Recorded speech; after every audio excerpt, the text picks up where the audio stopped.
So Andycine just recently sent me the 95S V-mount battery that has a bunch of different unique features and ports, and it's a fraction of the cost in comparison to some other competitors.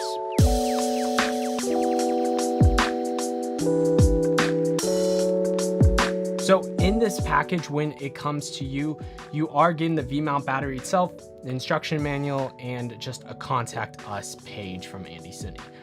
But one thing to note, this doesn't actually come with a V-mount charger itself. You do need to purchase that separately. So the price for this V-mount battery comes around that $160 mark. Now, I will say there is a deal on Amazon right now for $30 off, so I would try to take advantage of that if you can. Now, going on to some of the physical features. Starting off with the power button, you power it on, and there is a light bar function that kind of acts like a 0 to 100%. So when you power the battery on itself, it shows you a percent indicator on the front with also a little bar. It's really nice having these on V-mount batteries now and not just having the typical 25, 50, 75, 100%. For battery life, I get around 4 to 6 hours of continual use, which is more than enough to get me an entire day from filming.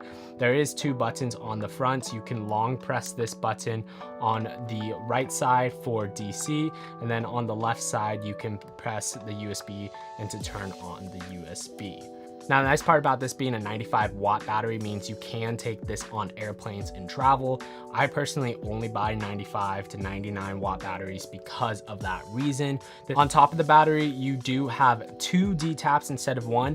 This is kind of the nicest feature for me personally, because if I need some situation where I need power 2 things with D-tap, maybe it's 2 cameras simultaneously, I have the ability to do that. And then behind that, you have a DC USB-B and a USB Type-C port behind that. So you can power a multitude of things and you don't need some extra power unit to do that. And then finally, on the back side of the V-mount battery, you have just the typical standard V-mount attachment, and there's also just a quarter screw on the bottom, allowing you to screw this onto different plates or magic arms if you don't have your V-mount plate accessible. And then you can charge this one of 2 ways. The first way is you could plug it in straight on the bottom and charge it from that.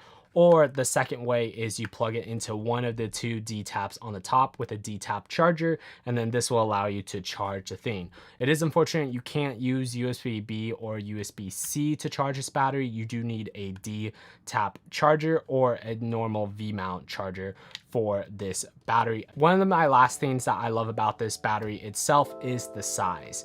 It may be bigger other V-mount batteries, but it is way smaller. In comparison, here is a competitor brand, which is just so much larger and so much taller. And honestly, I really prefer having a smaller V-mount. I'm able to put more of these in camera cases than a larger one, and it's just really nice to have more V-mount batteries versus just less big tall ones. So I would highly recommend picking up this V-mount battery if you got the chance.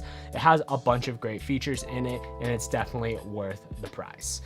Anyways, guys, thank you so much for watching this video. If you want to check out another Andycine product, here is a monitor review I did from Andycine, and then YouTube recommends you might like this video right here. Till next week, guys. Peace.